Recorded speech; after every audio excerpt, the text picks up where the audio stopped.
حکم دیا کہ پودنی کو پکڑ کر ہمارے سامنے حاضر کیا جائے۔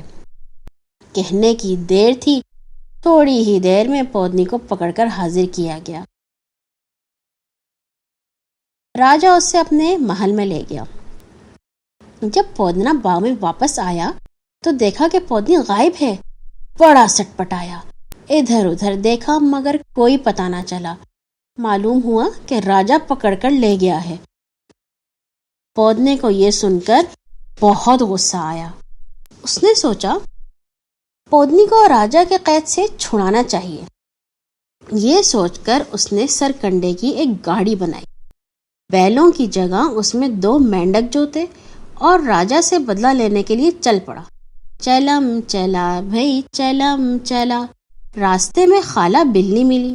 پودنے کو دیکھ کر بولی، میاؤ، ماموں پودنے، ماموں پودنے، کہاں چلے؟ پودنے نے کہا، سرکنڈے کی گاڑی بنائی اور مینڈک جوتے جاؤں۔ راجا نے میری پودنی پکڑی، بدلہ لینے جاؤں۔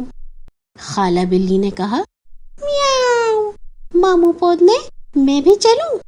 پودنے نے کہا، گھس گھس میرے کان میں گھس۔ چلم چلا بھئی چلم چلا۔